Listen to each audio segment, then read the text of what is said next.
Mga Lods, good morning, good morning. JPax TV nga pala. Mga Lods, dito kami ngayon mga Lods. Nagpasyal-pasyal lang kami, nag-ikot-ikot kami dito. Tapos, ang dami palang pabahay dito mga Lods. Halos wala pang nakatira, tingnan nyo. Kaya kayong taga Maynila o saan mang lugar sa Maynila, kung mabigyan kayo ng bahay dito, tirahan nyo na. Huwag nyo ibinta. Ang hirap mga paahan ngayon. Kasi maraming nabigyan ng bahay dito mga Lods, binibinta nila kasi nga wala daw nga trabaho dito. Depende sa diskarte mga Lods.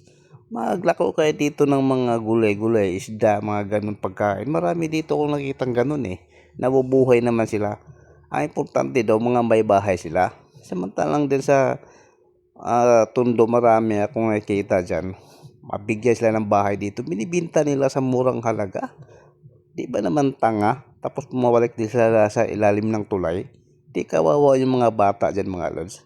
Tingnan nyo dito mga Lods. Yung mga yan halos wala pa nakatira yan. Ayan.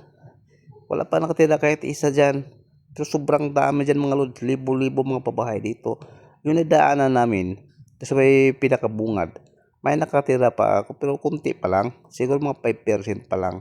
Pero dito sa may looban halos wala pa nakatira yan. Ayan kung nakikita nyo yan bagong bahay yan, bago pa natapos. Yung sa dulo na yan, meron pang ginagawa dyan, hindi pa natapos Tapos dito sa gilid, meron nilang hinukay. Ayan mga Lods. Siguro yan matagal na yan dyan mga Lods. Nagtayo siya ng barong-barong sa may gilid, tapos nagalaga siya ng manok. Maluot, di ba? Mga panabog yan mga Lods. Ganda mga manok yan.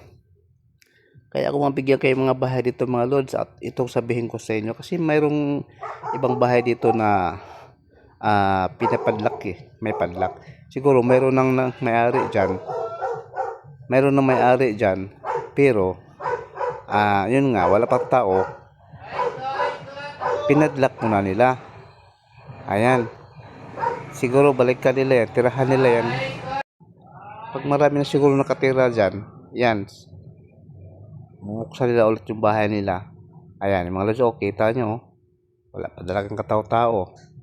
Ayan. Kasi mga Lods, marami nag-apply ngayon sa NHA.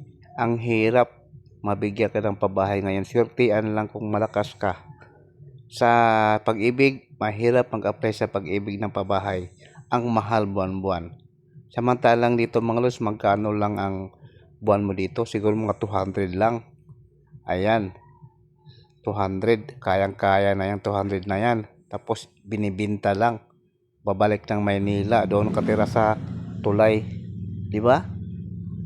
Kaya pag kayo may bahay dito, alagaan nyo, tirahan nyo.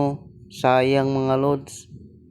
Kasi dito pag yan mapuno na yan, marami ng mga trabaho dito pwede mong applyan.